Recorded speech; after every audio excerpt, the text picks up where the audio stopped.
Hola, ¿qué tal? De nueva cuenta, bienvenidos a el podcast Invirtiendo y Entendiendo de Rankia México, la comunidad financiera en castellano más grande del planeta.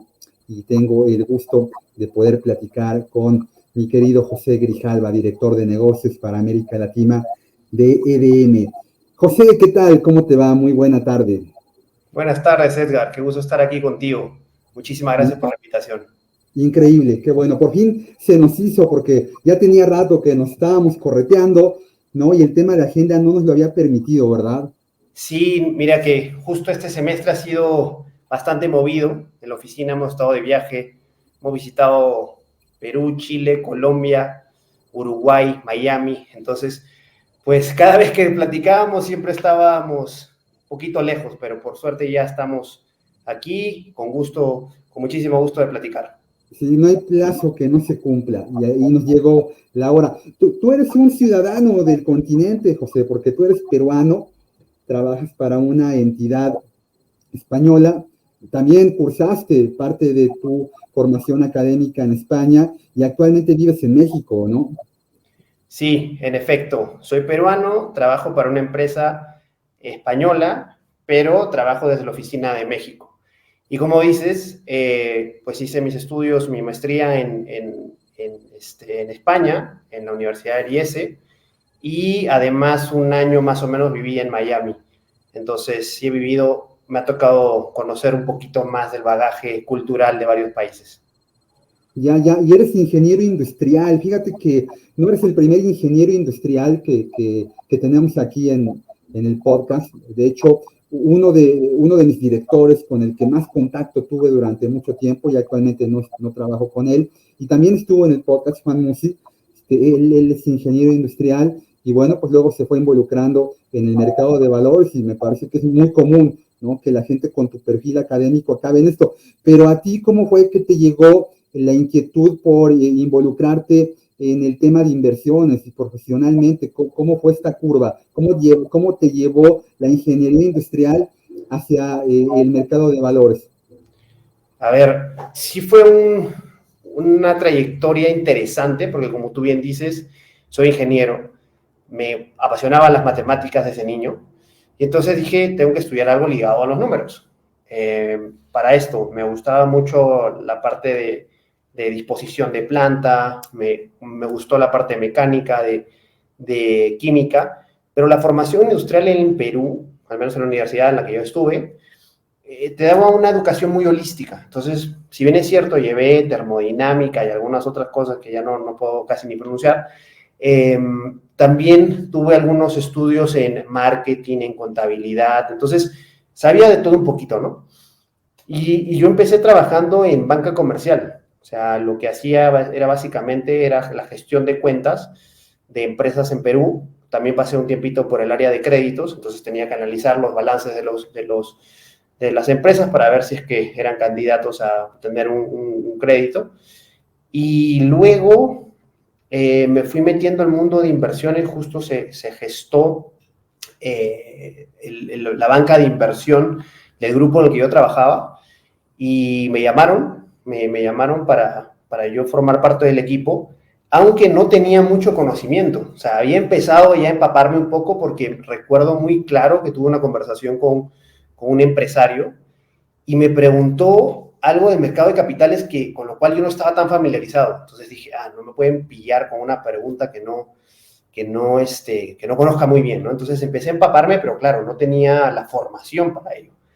Pero luego me invitaron a formar parte de este equipo, con mucho gusto lo acepté, era un reto, alguna novedad para mí, como te digo, tuve que meterme un diplomado, estudiar para el CFA, porque pues mi conocimiento no estaba ligado al mundo de inversiones. Pero sí puedes aplicar la ingeniería en todo lo que desarrolles. Porque, a ver, por un lado, cuando uno evalúa una empresa, por ejemplo, pues hay números, hay que hacer los flujos descontados y demás. Y además, dependiendo qué empresa evalúes, pues está muy ligado a lo que has visto en algún momento, ¿no? Siempre hay un proceso de producción o también hay un proceso de marketing, entonces, pues digamos que no es nada ajeno, ¿no? Y al contrario, a veces suena muy interesante, por ejemplo, cuando uno evalúa a una empresa como ASML, que es una compañía que produce las máquinas con las cuales se hacen los chips, pues entender un poquito de lo que viste muchos años atrás, pero que al menos tienes un eco en la cabeza, ¿no? Del recuerdo de los estudios. Sí, es muy importante entender en qué inviertes y el sector y también la región y también la dinámica del mercado. Y en este caso, para un ingeniero que ya tiene experiencia en este tipo de escenarios, pues lo ayuda mucho, ¿no? Además, el bagaje matemático en gestión patrimonial, pues ayuda bastante. Y no tiene que ver con que alguien que no sepa matemáticas no pueda permitirse aprender a invertir. Pero a alguien que sabe matemáticas le es más sencillo aprender a invertir. Y en tu caso, ¿cómo fue esta curva formativa, José? ¿Cómo empezaste a invertir? ¿Cómo se ha ido transformando, José, a lo largo del tiempo? ¿En qué empezó invirtiendo cuando aterrizó en el mundo de las inversiones? A ver, de hecho, mi primera inversión fue antes de entrar al mundo de inversiones. Y es una anécdota muy curiosa porque yo estaba en el banco y recuerdo que un día me llama mamá y me dice, oye, tú que estás en el banco, ¿cuándo te saldría un crédito hipotecario? Pues le digo, no sé, más o menos la tasa debe estar en, digamos, pongámosle un 8%, ¿no? Debe ser 8, pero por ser colaborador, pues probablemente un poco menos. Me dice, muy bien. Debido a que no te he visto ahorrar e invertir mucho, ¿qué te parece si inviertes en un terreno que hemos visto con tu papá? Pues yo le dije, bueno, a ver, déjame echar unos números, ¿no? A ver cuánto puedo pagar y demás. Y entonces, mi primera inversión fue un pequeño terreno en una provincia de Lima. Entonces, ese fue mi primera inversión, ¿no? De largo plazo. ¿Qué edad tenías? Ahí tenía 24, 25 años. Yo empecé la carrera profesional a los 22 años, terminé la universidad y empecé a trabajar. Y digamos, mi mamá siempre ha sido muy sencilla. O sea, sí ha generado patrimonio y demás, pero siempre ha sido muy sencilla. Entonces ella me decía, oye, te veo gastando aquí, te veo gastando allá, nos has invitado a un restaurante, ¿estás ahorrando? Entonces le dije, bueno, sí, estoy ahorrando, ¿no? ¿Y estás invirtiendo? Mira, mi mamá me está dando muchos consejos, muy sabia ella. Y entonces me dijo, bueno, ¿qué te parece si te invito a hacer tu primera inversión? Y así fue mi primera inversión en este terreno. Y luego ya cuando evidentemente yo ya entré a trabajar al mundo de inversiones, pues yo estoy muy convencido de que uno no puede vender o recomendar algo de lo cual no está realmente comprometido o que cree en eso, ¿no? Entonces, yo en ese momento, cuando entré a la rama de distribución en esta empresa, tenía que distribuir los fondos propios que la empresa elaboraba, ¿no? Entonces, yo mismo invertí en esos productos, ¿no? Que eran money markets, eran fondos de renta fija. Empecé con un perfil muy conservador, digamos, ¿no? Luego, a medida que ya fui aprendiendo más sobre el mercado, pues ya fui diversificando un poco más, ¿no? He tenido grandes experiencias, buenas y como todos creo malas, ¿no? También he invertido en cosas que no entendía muy bien, que estaban muy de moda, que seguramente ya entraremos a platicar más adelante, pero con lo cual aprendí muchísimo. Sí, este sesgo que tiene el latino por inversiones en inmobiliario, en bienes raíces, pues tiene mucho que ver con la poca madurez que tiene nuestro mercado de valores. Hasta hace todavía muy pocos años, pues lo único en lo que podían invertir nuestros padres, pues era en esto, ¿no? En una propiedad, un terreno, un local comercial, un departamento, una casa. Las cosas se han ido transformando en algunos lugares más rápido que en otros en nuestra América Latina, pero pues es muy entendible, ¿no? Que papá y mamá, pues lo que nos decían era eso, ¿no? Si tienes algo ahorrado, pues lo que hay que comprar son varillas, ladrillos o pedacitos de tierra, pero ha cambiado esto. Y ahorita que platicabas de que el poder del autoconvencimiento al momento de involucrarte en la gestión comercial de lo que sea, no importa qué te dediques a vender, pues tiene que ver con eso, con que tú estés convencido de que lo que estás vendiendo es funcional. Ahí yo quiero acudir a Taleb, ¿no? Taleb, Nassim Nicolás Taleb, que habla de esta parte del skin in the game, ¿no? O sea, no, él dice, no le preguntes a la gente en qué invertir, pregúntale en qué está invertido. Y ahí la labor comercial, pues involucra mucho esto, ¿no? Yo no le puedo decir a una persona, invierte en algo cuando yo no lo entiendo o no me hago parte de él, ¿no? Es importante involucrarse en esto. Los romanos, por ejemplo, cuando construían un puente, llevaban a quien lo construyó con su familia a vivir abajo del puente una temporada, ¿no? O sea, si el puente no estaba bien hecho, el cuate que lo había construido, pues se jugaba el pellejo y el de su familia. Y ahorita que hablabas de esta parte de, bueno, pues yo estoy involucrado, no nada más en lo que vendo, sino en lo que invierto, pues me parece fantástico. Pero actualmente, José Grijalva, ¿en qué invierte? ¿Cómo se diversifica? ¿Qué perfil tiene? ¿Conservador, moderado, agresivo? No, ahora tengo, gracias por la pregunta, sí tengo un perfil agresivo. De hecho, creo que estoy en la edad en lo que todavía puedo arriesgar, pues entonces arriesgo. Normalmente hay una regla muy común que seguramente has escuchado, ¿no? Que uno le resta 100 años tu edad y más o menos eso debería ser el balance de una cartera, digamos, muy a mano alzada, ¿no? Yo estoy más arriesgado, yo invierto más en equity, o sea, tengo más equity, acciones de empresas, a través de fondos, a través de posiciones directas también. No he invertido en, sí, bueno, sí, en un ETF, sí, ¿verdad?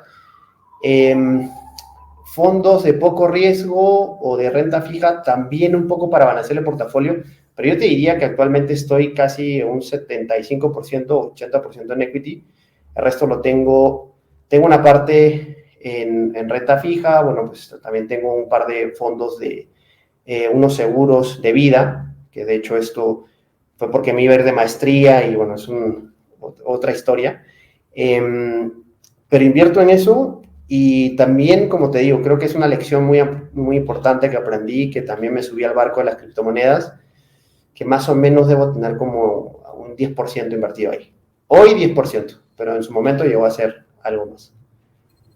Bueno, este terreno que todavía lo tengo por ahí, ¿no? Todavía lo tienes, lo construiste o lo has dejado ahí.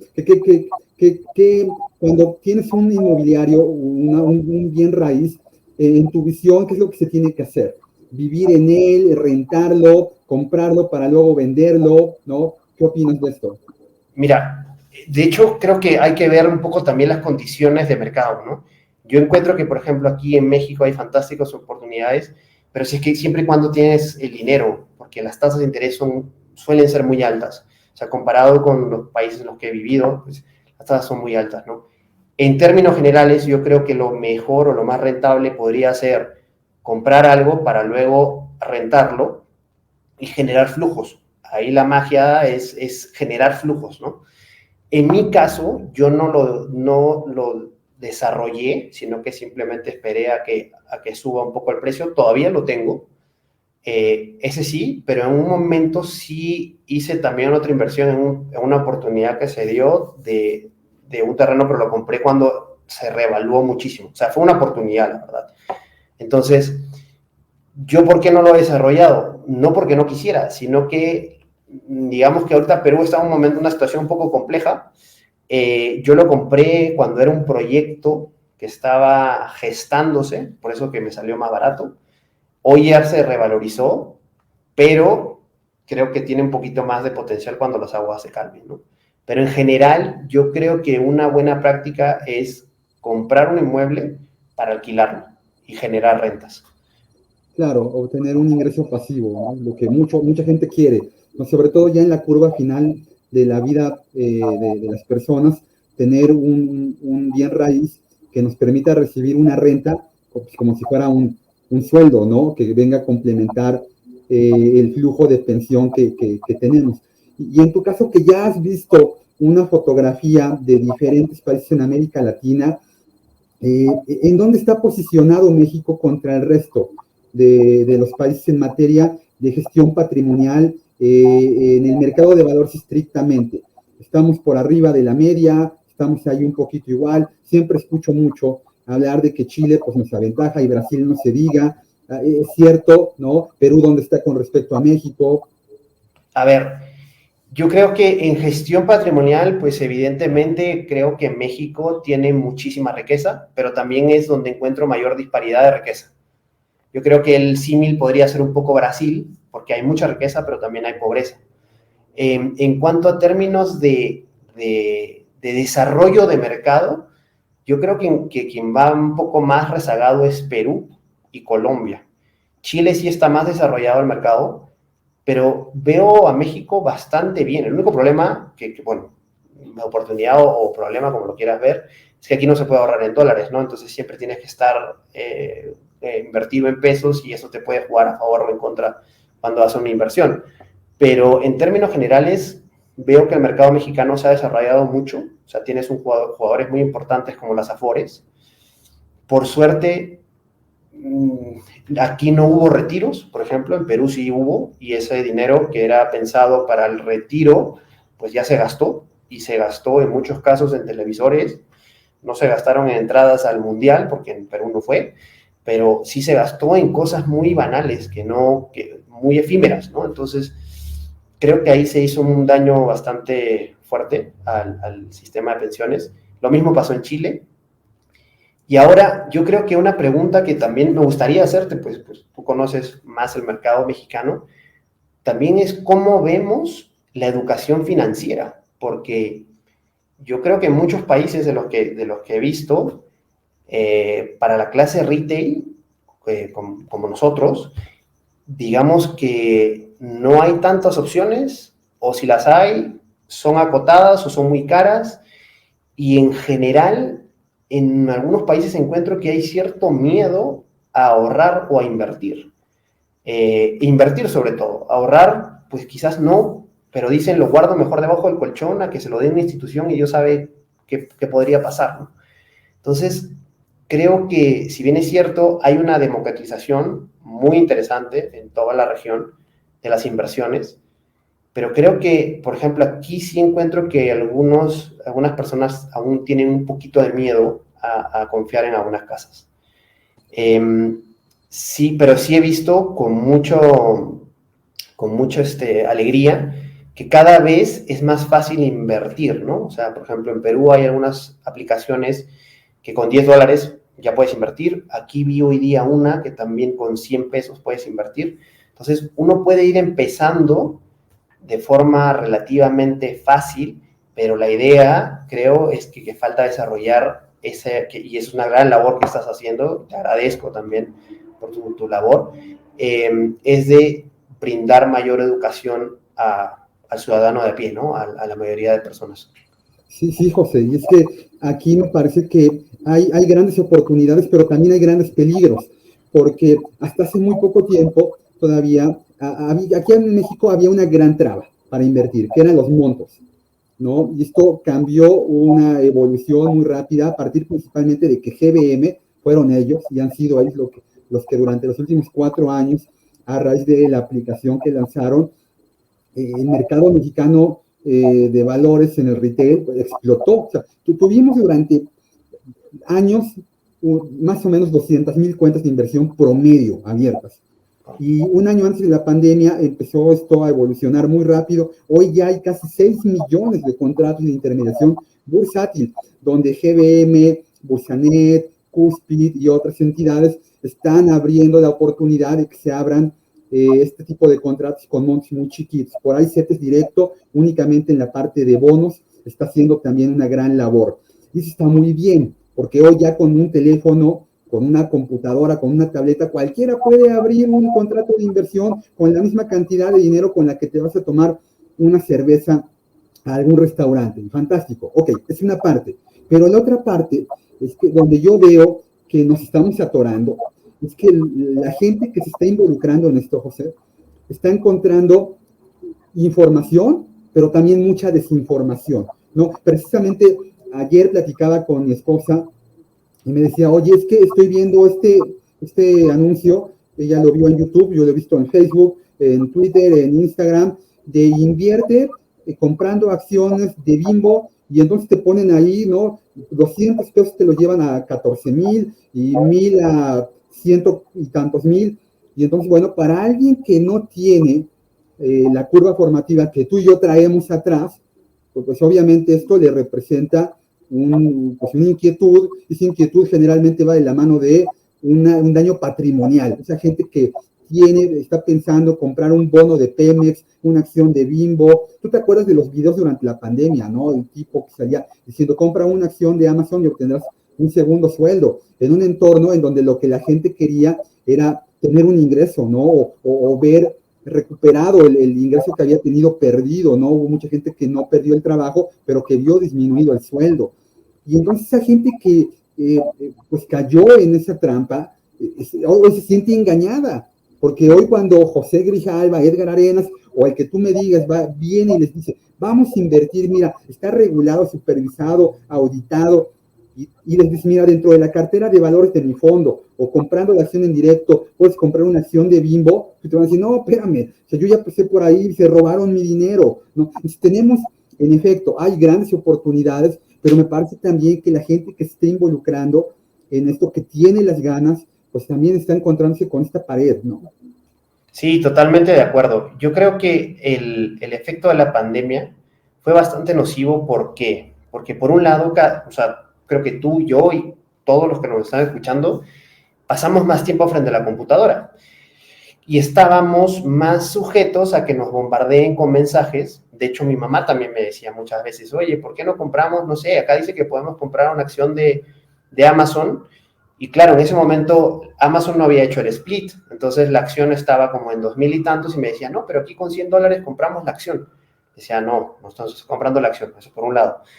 Y por otro lado, que era información que no estaba, como tú dices, regulada, que era información que no era fidedigna, no era real siquiera. Y además, también creo que en ese momento todo iba bien. Entonces, claro, invertir en ese momento, pues yo creo que mucha gente entró a un perfil que no necesariamente era el suyo. ¿A qué me refiero?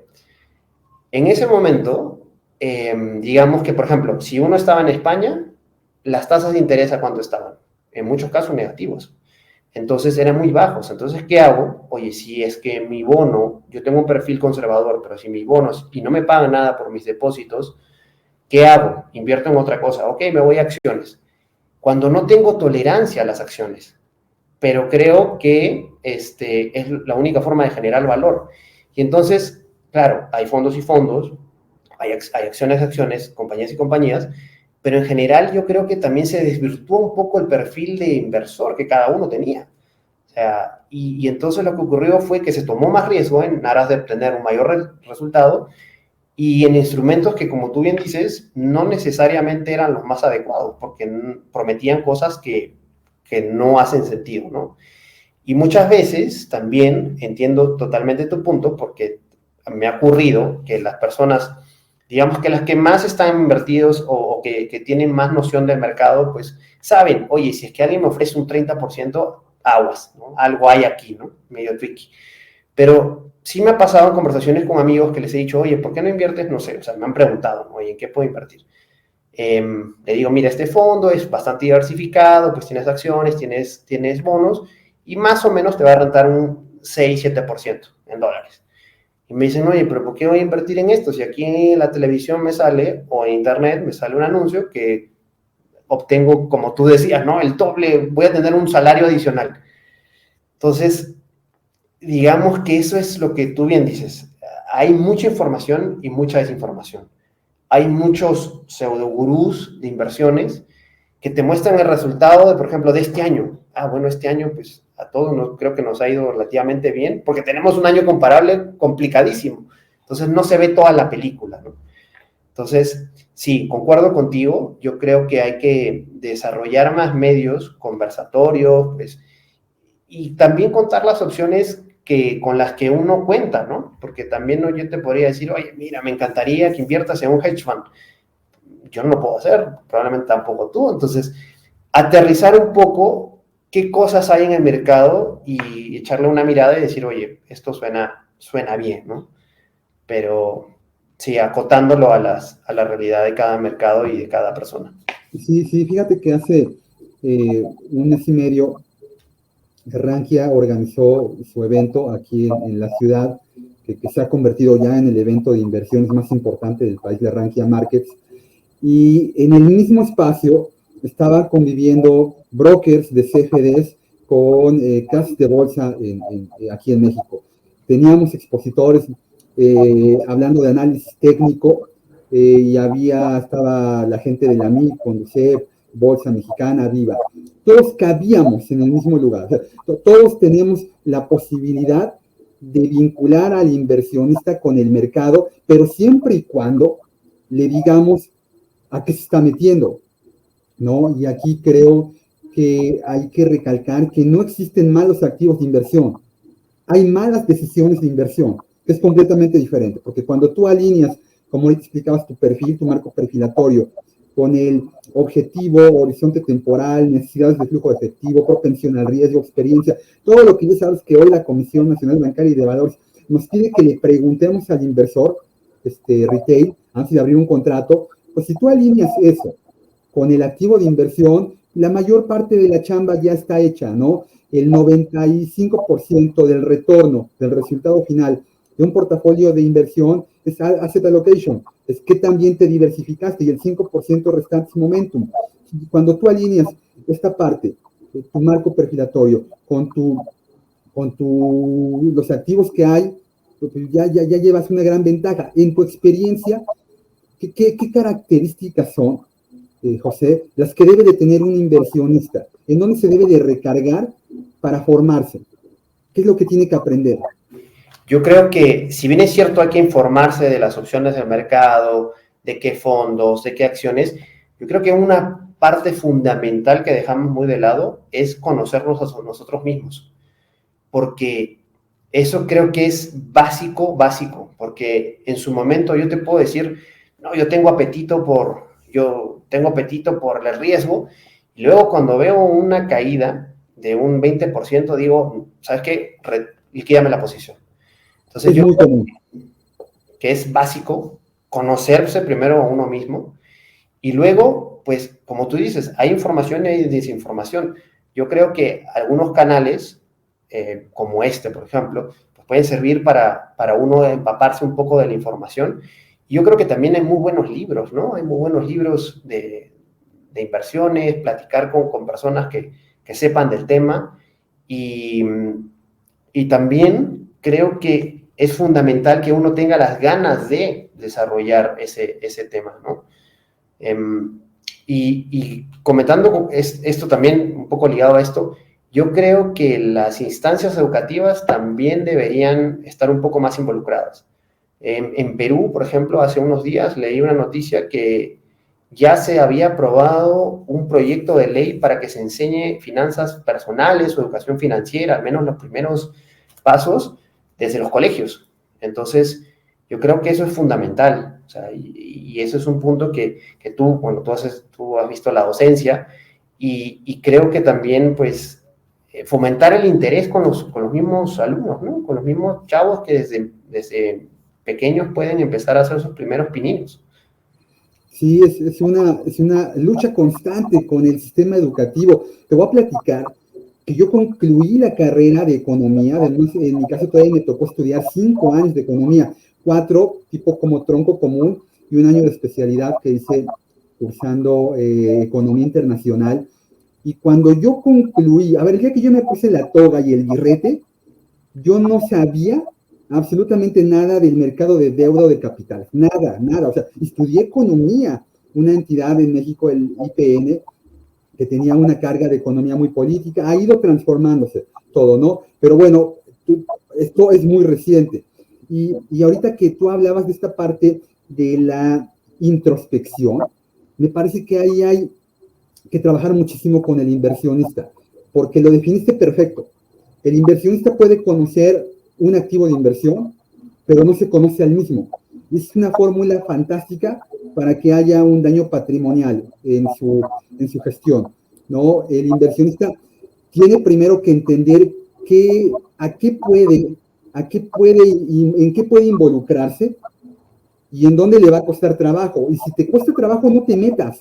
Yo soy de la idea de que si algo no te deja tranquilo en tu portafolio de inversión, pues entonces no tienes por qué estar ahí, porque puedes acabar teniendo un retorno muy aceptable, pero si por la noche te estás mordiendo las uñas por saber el día de mañana cómo va a acabar tal acción o para dónde se va a mover el tipo de cambio, pues la inversión está cumpliendo con una de sus funciones principales, que es generarte tranquilidad. O sea, porque para eso invertimos, ¿no? O sea, pues nos gusta hablar de retornos, y para los que estamos un poquito más involucrados en esto, hay muchos tecnicismos en los que nos podemos hablar, pero la parte esencial de la inversión es que la gente que hoy está poniendo dinero en un fondo de EDM o de quien sea, tiene como objetivo hacerle su fiesta de 15 años a su hija, comprarle la casa de descanso a su esposa que soñaron, irse de jubilación sin estarse mordiendo las uñas.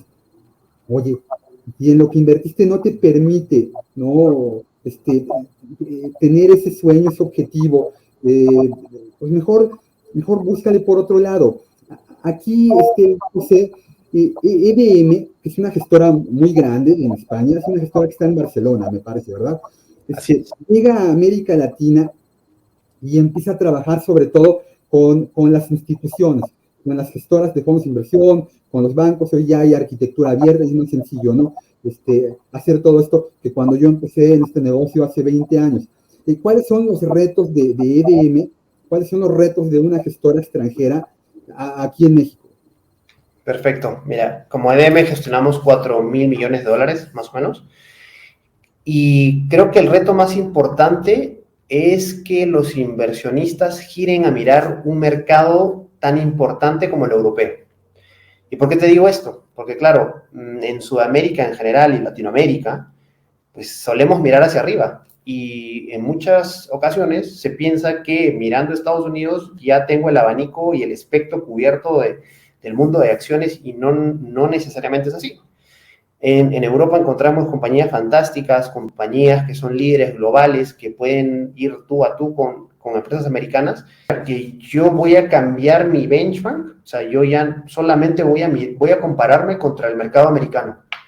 Entonces le decía, o sea, estás dejando de lado mucho valor, ¿no? Como te digo, en nuestro caso es eso, es que el inversor vea que hay mucho valor en Europa, puntualmente también en España, hay compañías fantásticas. Entonces, yo creo que ese es el reto para nuestro lado institucional, ¿no? Nosotros, de lo que gestionamos, el grueso es clientela privada de la clase wealth, los high net worth, perdón, y nosotros desde aquí, desde México, nos encargamos del mundo institucional. Entonces, suele pasar eso, que hay mucha normalmente una sobreexposición a Estados Unidos, mercado, hay un home bias importante también, porque dicen, ok, si yo soy una gestora latinoamericana, pues voy a mirar muy bien qué tengo aquí cerca, ¿no? Y dejo de mirar otros mercados interesantes y fantásticos como el europeo, ¿no? Claro, ¿y qué puede aportarle a un inversionista a Europa que no le aporta a Estados Unidos? Por ejemplo, si hablamos de lujo, dime una empresa de lujo que sea de Estados Unidos. Pues no la hay. Estaba Tiffany y Louis Vuitton, una empresa europea fantástica, compró Tiffany, que era la única marca de lujo de Estados Unidos, la compró con lo que generaba en un solo año. Entonces, dejas, por ejemplo, ese sector. Tienes farmas espectaculares, como por ejemplo Novo Nordisk, que creo que todo el mundo lo ha escuchado por aquí, también, porque pues lanzó el primer producto aprobado por la FDA para combatir la obesidad.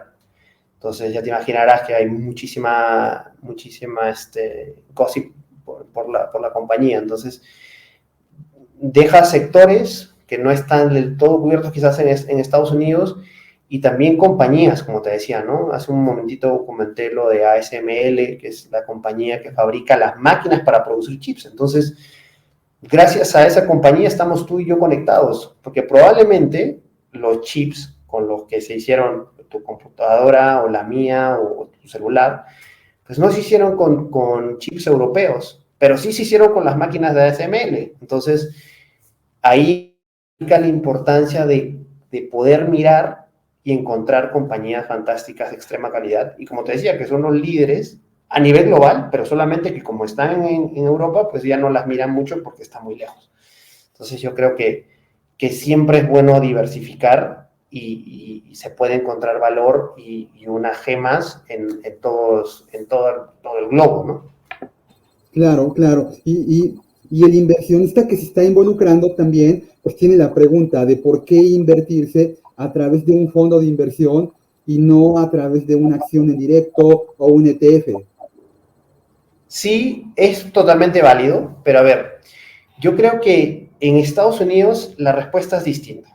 Y te digo porque el 80-85% de los fondos no pueden batir al índice. Entonces son muy poquitos los que son buenos. Ahora, de esos buenos hay que ver si está disponible ese buen jugador, buen manager en tu país.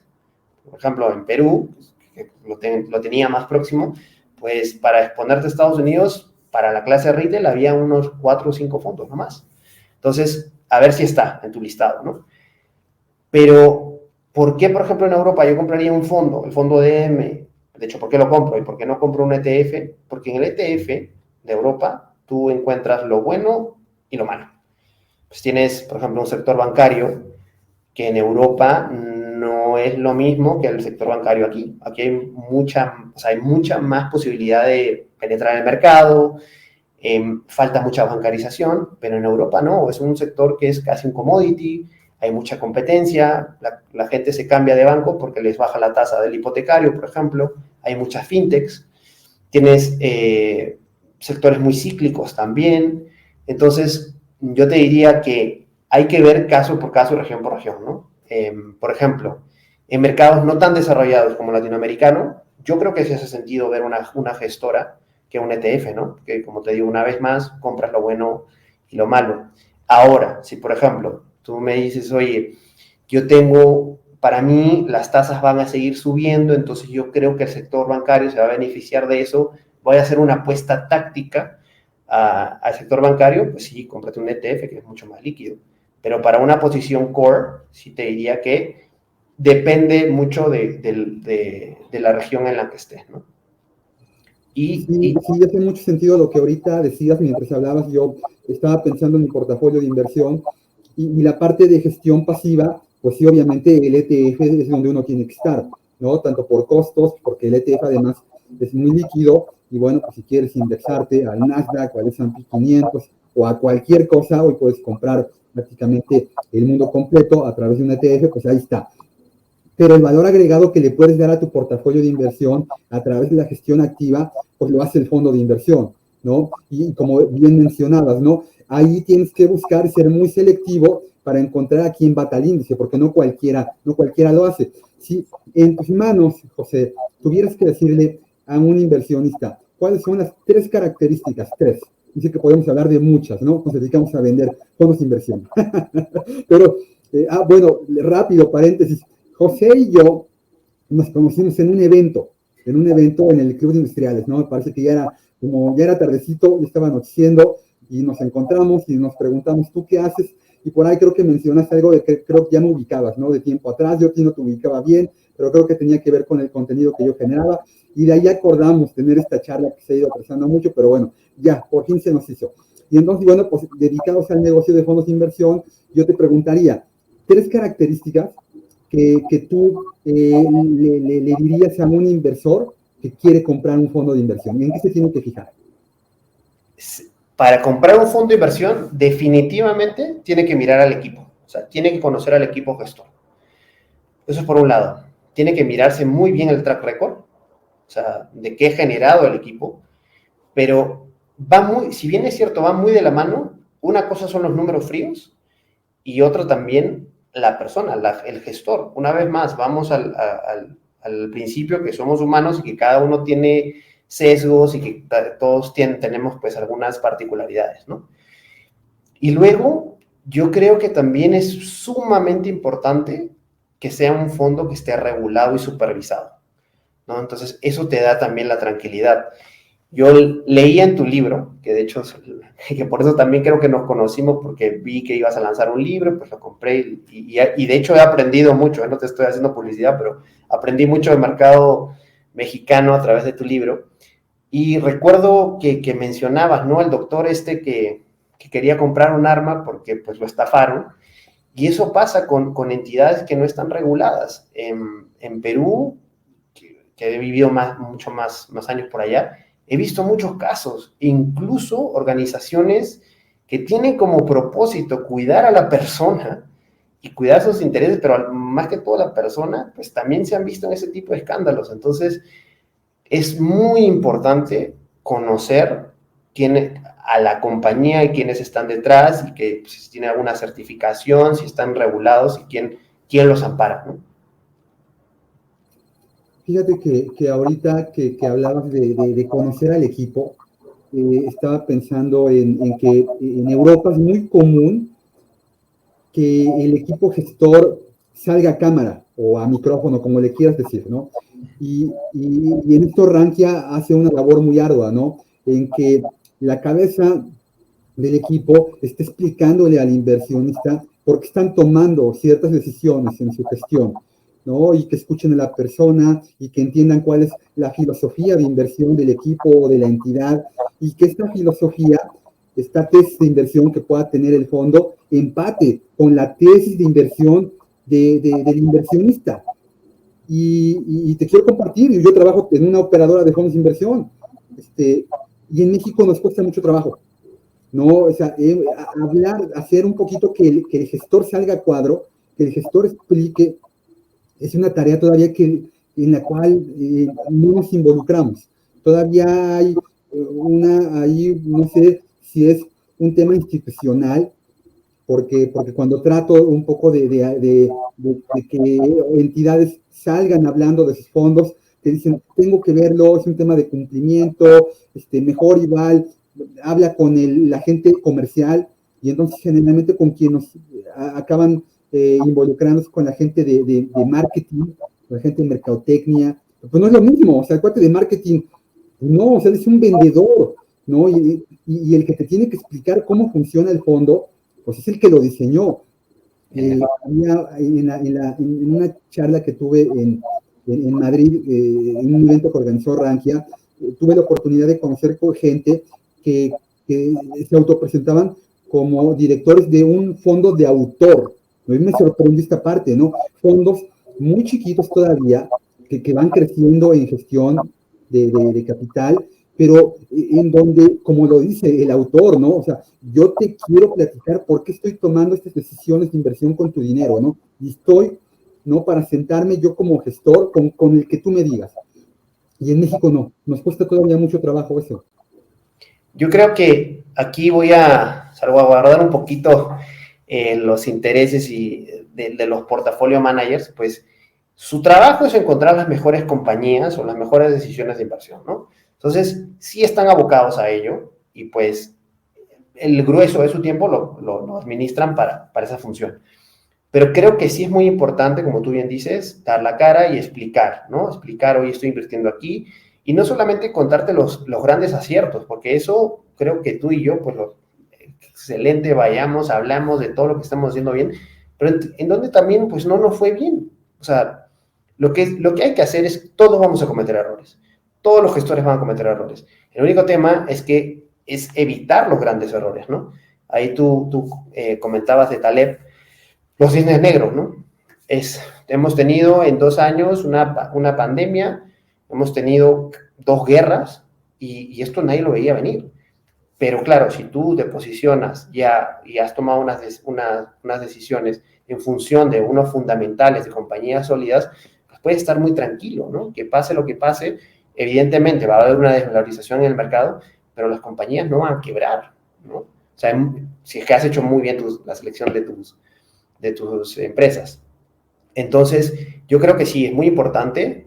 Creo que algo del valor agregado que DM genera es esta proximidad que tenemos con nuestros clientes, de poder decirles, contarles, ¿no? Oye, ¿qué estamos haciendo? ¿Cómo vemos? ¿En qué hemos invertido?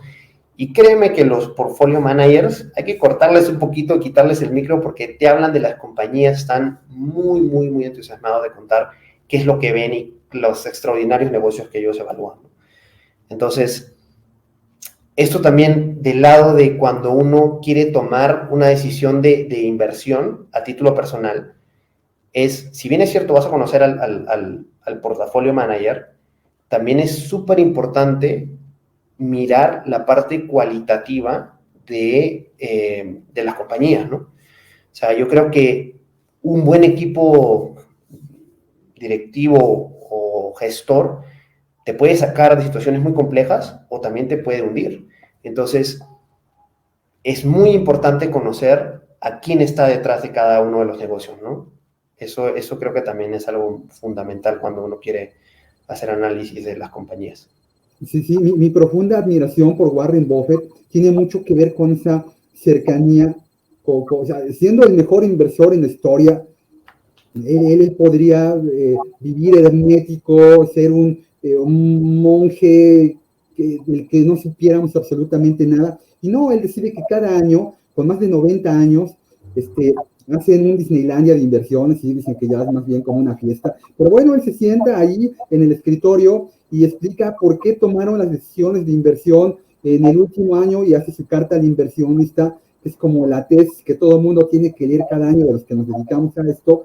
Y esa parte, pues, genera esa sinergia, ¿no? O sea, te puedes equivocar, está bien, todos nos equivocamos. En este medio, pues, a veces el ego, ¿no? O sea, somos un trabajo, es un medio en el que, pues sí, el hablar de cuánto pagaste es lo que te da brillo, porque lo que te da brillo es lo que vende, ¿no? Pero me parece, José, que en nuestro negocio es importantísimo vender lo mejor, pero también explicar lo peor que le puede pasar a tu dinero, porque gestionar dinero es esperar lo mejor, pero estar preparado para lo peor, ¿no? Entonces, si la gente entiende, como ahorita lo explicabas, ¿no? Bueno, hay cisnes negros, no se pueden prever, son eventos catastróficos que tienen un impacto económico y o social, ¿no? ¿Qué es lo que ha hecho tu fondo en un evento que si no va a ser el mismo, ¿no? Un evento que no estaba pronosticado, esperado. Ahí yo siempre que trato un poco ya de involucrar más técnicamente a un inversionista, pues le explico el valor en riesgo, ¿no? El VAR, ¿no? Que no es el VAR a donde nos vamos a echar unas cubas, no. Es la máxima pérdida esperada por un portafolio de inversión en un periodo de tiempo determinado con un nivel de confianza muy grandote, que es del 95%. Y cuando tú le dices al inversionista, mira, en un evento catastrófico este fondo de cada 100 pues perdió en un día uno o dos, dice el inversionista, bueno, ya sé qué es lo peor que puede pasarle a mi fondo en un día, pero si nada más le enseñas la hojita en donde se ve cuánto es lo que pagaste en el último mes, trimestre o año, y ve rendimientos positivos, pues el inversionista le dice muy poco, ¿no? Y si aunado a eso, el inversionista no tiene la posibilidad, o también el interés de escuchar al gestor, en realidad lo que está comprando es una tasa, y en el mercado de valores los que vendemos tasas de interés, tarde que temprano, nos va mal, y le va mal al inversionista. Y solo hay algo, decía un chiste por ahí, ¿no? Solo hay algo que un inversionista odia más que perder dinero. ¿Y sabes qué es? Al tonto que se le hizo perder, ¿no? Y ni tú ni yo nos gusta estar en esos zapatos, ¿verdad? Sí, por supuesto. Por supuesto, y yo creo que lo que tú dices es básico, ¿no? O sea, si uno, por ejemplo, y sobre todo si es que hace una apuesta, porque literalmente muchas veces uno puede no invertir, sino apostar. O sea, salieron muchas criptomonedas que no hablemos ni de Bitcoin ni de Ethereum, que son las más conocidas, sino hablemos de los Dogecoin y otro tipo más que no tienen ningún fundamento, salieron por un meme. Que sí, uno puede hacer dinero, en efecto, lo puede hacer porque puede ser un análisis técnico, porque simplemente tiene buena suerte, sí, pero si es que uno no está consciente de que ese dinero lo puede perder en su totalidad, por eso digo que es como una apuesta, pues ahí sí es un grave problema, ¿no? O sea, oye, no, que me voy a jugar lo que tengo disponible de mi fondo de emergencia. O sea, ¿cómo vas a hacer eso? O sea, yo creo que un pilar fundamental de las inversiones, a título personal, o sea, mejor dicho, para un inversor a título personal, es la disciplina. O sea, creo que la disciplina paga muchísimo, muchísimo, tanto en la ejecución incluso, en el rebalanceo del portafolio, como en la disciplina de realmente ahorrar e invertir mes a mes. O sea, yo creo que cuando, por ejemplo, me han preguntado, oye, ¿y qué puedo invertir? ¿Cuánto ahorras actualmente? no nada. Entonces, mira, a nada, simplemente si es que hay alguna forma de que te puedan descontar de tu cuenta o de tu tarjeta mes a mes, toma esa. O sea, no pienses demasiado qué voy a hacer a fin de mes, dónde lo pongo, no, que te carguen automáticamente. Es un buen fondo, evidentemente, ¿no? Si quieres un seguro. Pero que sí tengas, que te ayuden con esa disciplina que todavía te falta desarrollar, ¿no? Porque creo, como te digo, la magia del interés compuesto es espectacular, y si es que uno ya se expone disciplinadamente y no trata de hacer timing, que es lo más complicado que hay, aparte del tipo de cambio, que ni hablemos de eso, por favor, pero pues hacer timing es lo más complejo que hay. Entonces compra lo que dice el señor Warren Buffett, precio promedio, y ya está, compra mes a mes una buena compañía, y pues a veces comprarás no a lo más barato, pero te vas a evitar comprar lo más caro cuando ya todo el mundo está comprando y hay una euforia, ¿no? Entonces yo creo que eso es clave y cuesta la disciplina en un mundo en el que cada vez todo es más inmediato, ¿no? O sea, creo que ha habido, y tú seguramente lo has visto muchísimo cuando has platicado con muchas personas, es cómo ha cambiado el efecto social sobre el mundo de inversiones también. Porque ahora, pues, los más jóvenes quiero hacerme rico en 2 años, si no, pues esto no sirve. Cuando los que se han hecho ricos han sido muy, muy pacientes, han sido muy disciplinados, han ahorrado sus 20 años, pero mes a mes, comprando y comprando buenas compañías o buenos fondos, y ahora ya tienen pues lo que tienen.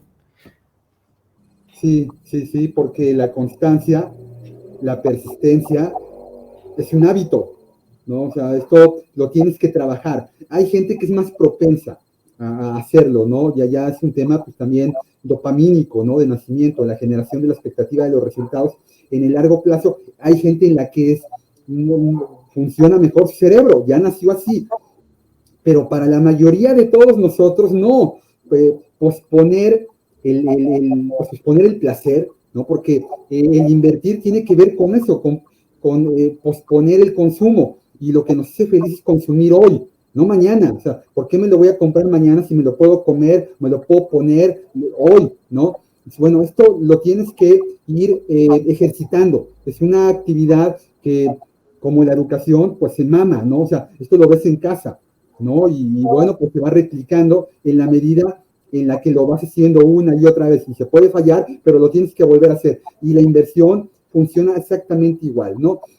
Y bueno, pues sí, ahorita que mencionabas este cambio social, económico que nos dejó la pandemia, creo que sí somos diferentes en lo individual y en lo colectivo de aquel marzo del año 2020 a ahorita. A ti, ¿qué te dejó la pandemia en materia personal y en materia de inversión profesional?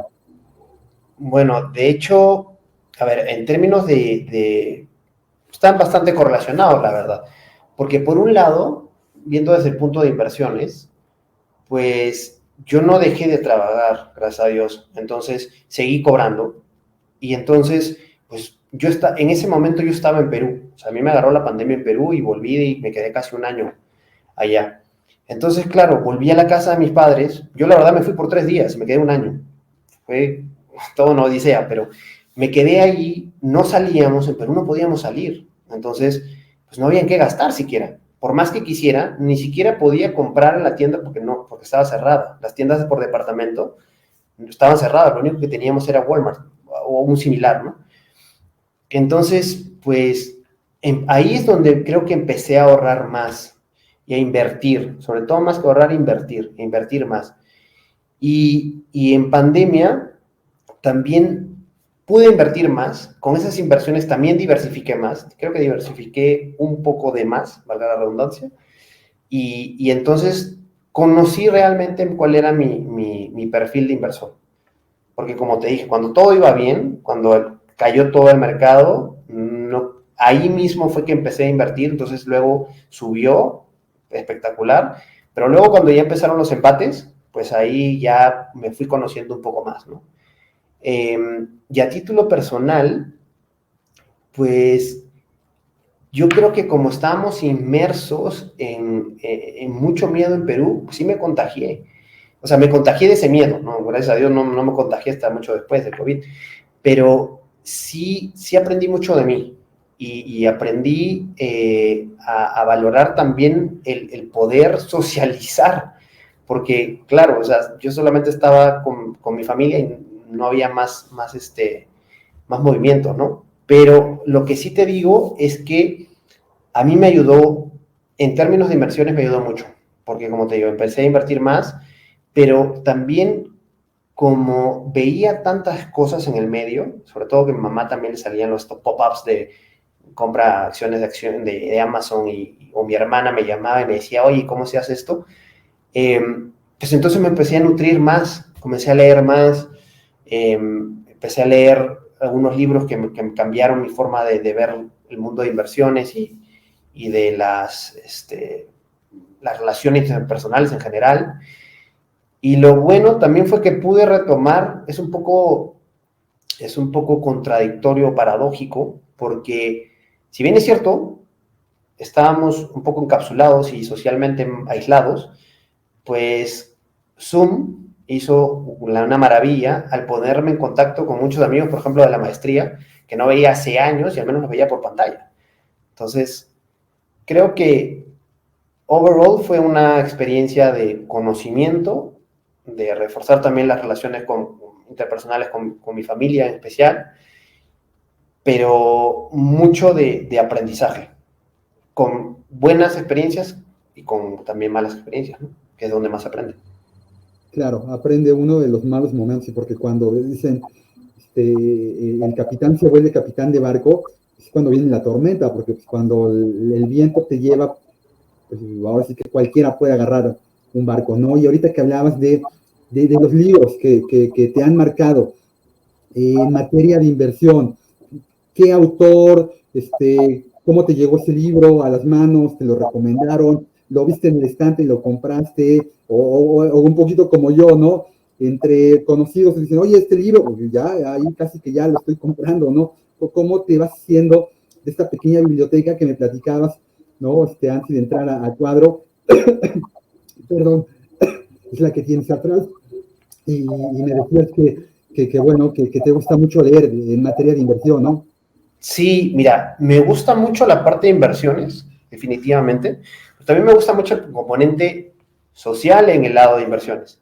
O sea, incluso llevé un curso de Behavioral Finance, pues para ver cómo influye tu personalidad al momento de invertir, ¿no? O sea, y los sesos que hay, ¿no? Cuando te crees el rey porque ya te llevaste 6 meses espectaculares y cuando empiezas a leer noticias que confirman tus teorías, entonces me gustó mucho eso, pero en ese momento no tenía mucho una vitrina porque no había dónde comprar y empecé con los audiolibros, o sea, empecé con algún audiolibro, con uno, luego ya me volví ávido de audiolibros y luego una vez que ya podía salir y ya había librerías abiertas, compraba los que habían sugerido, porque hay muchas veces que los mismos autores te sugieren otros, y entonces los compraba y compraba los que me interesaron muchísimo, ¿no?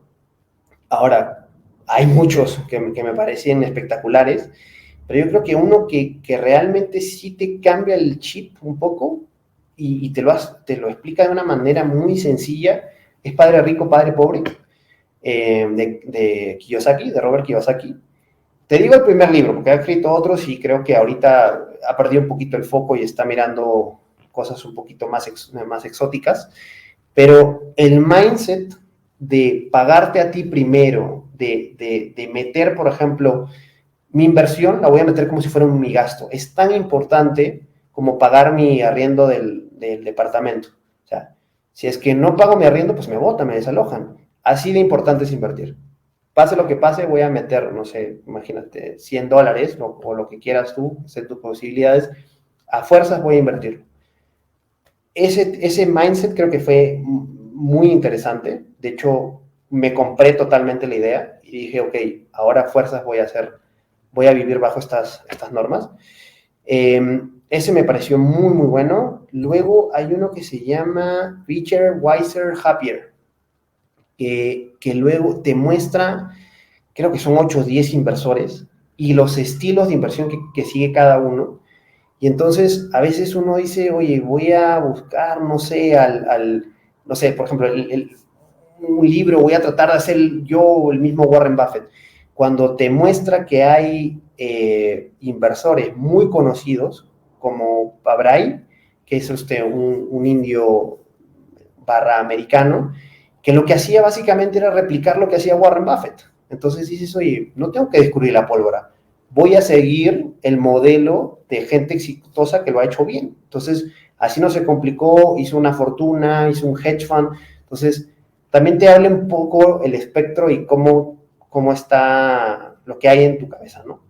Y fuera de eso, pues, hay muchos otros más que si uno está haciendo sus pininos, me gustó mucho uno que se llama Set for Life, que lo recomiendo. Está basado en la vida de los americanos, pero que, bueno, si le quitas un poco de cómo es los fondos de pensiones allá, pues hay directrices muy generales para todos, ¿no? Y muy ligado a lo que hemos estado comentando y que me llama mucho la atención de cómo influye tu personalidad y tus creencias y valores en el momento de invertir y en todo lo que haces, Mindset, que también es de Carol Dweck, creo que es. Sí, ese libro también me pareció muy, muy bueno. Bueno, y ya para terminar, los de Nassim Nicholas Taleb también son espectaculares. Son densos, algunos, pero muy interesantes. O sea, cuando ya entiendes muy bien el concepto del cisne negro y lo ves reflejado en la pandemia y cómo te cambió todos los modelos que tú tenías, pues ya como que cala en ti, ¿no? Entonces, creo que hay muchos más que te podría decir, pero esos creo que han sido los que más llamaron mi atención en ese momento. Sí, a Taleb hay que leerlo varias veces, Sí, porque a mí me costó trabajo, ¿no? sí, es denso. Involucrarte, ¿no? Pero ya que lo haces, le agarras el gusto, ¿no? Dicen que cuando le agarras el gusto a algo, pues es que es bueno, Sí, ¿no? Si lo haces una vez y repites, pues es que sí, ¿no? hay que ir con las defensas bajas porque también a los que han estudiado economía o los que hemos hecho Exacto. la maestría nos dan unos No, madrazos. sí, sí, sí, sí, sí, nos agarra cachetadas, ¿eh? Y no tiene empacho, ¿eh? Él en sus entrevistas dice que los economistas servimos para dos cosas, para nada y para tampoco nada. Pero está Y, bien, es un golpe de realidad, ¿no? ¿Sabes qué, José? A ver, el economista nos hemos inculcado esta falsa aura de que un poquito sabemos de todo, de que lo que pronosticamos se cumple, y entonces la gente pues, nos ve incluso con ese un poco de recelo de, bueno, pues esta gente sabe de todo, y a veces ese sabe de todo también es un sabe de nada, porque tenemos una embarrada de literalmente de todo. Entonces me parece que sí, hay que hacer un ejercicio, así como hace rato hablamos de introspección, al momento de invertir, pues también al momento de enseñar a invertir, ¿no? ¿Qué es lo que nos falta? Y aquí en América Latina, tú te has dado cuenta, lo sabes muy bien, porque eres un ciudadano del mundo, que hay grandes rezagos. Y me llamaba mucho la atención y me gustó mucho esto que comentabas de que en Perú ya se está evaluando el que la educación financiera se dé desde la educación básica. Ojalá pronto aquí en México tengamos una noticia de este tipo. Y ya para concluir, mira, se fue rapidísimo sí, el tiempo, ya llevamos más de una hora. Yo te quiero preguntar para que le digas a la gente que te está viendo, que está escuchando en este episodio, tres consejos, así muy simples, de qué es lo que tiene que ser un inversionista para que le vaya bien. perfecto. Lo primero es desarrollar hábitos, creo que lo básico, el pilar básico. Luego empezar ya, porque el mejor momento de invertir fue ayer. Si no fue ayer, pues hoy. Empiecen hoy. Ese sería el segundo.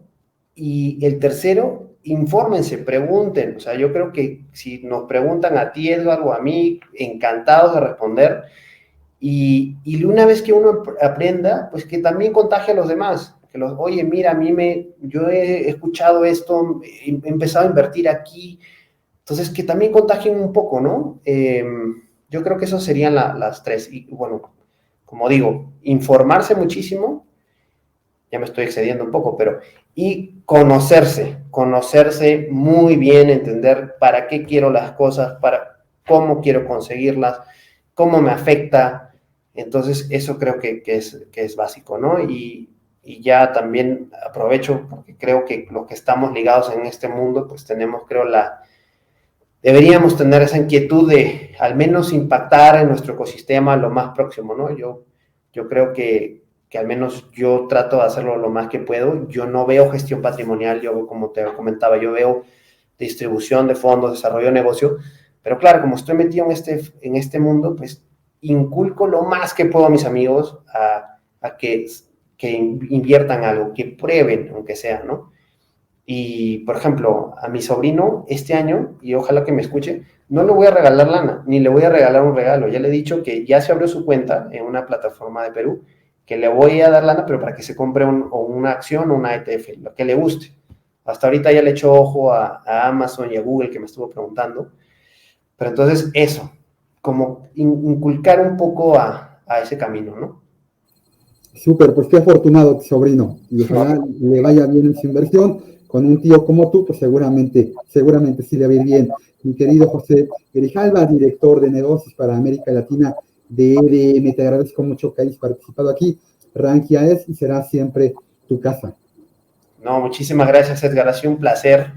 Nos debemos un café para que, como te dije, me firmes el libro, que para esto, como te digo, aprendí mucho del mercado mexicano gracias a tu libro. Muy interesante, muy sencillo, easygoing para entender, y ha sido un placer. Así que te agradezco muchísimo el espacio. Muy bien, ya nos lo tomaremos, José.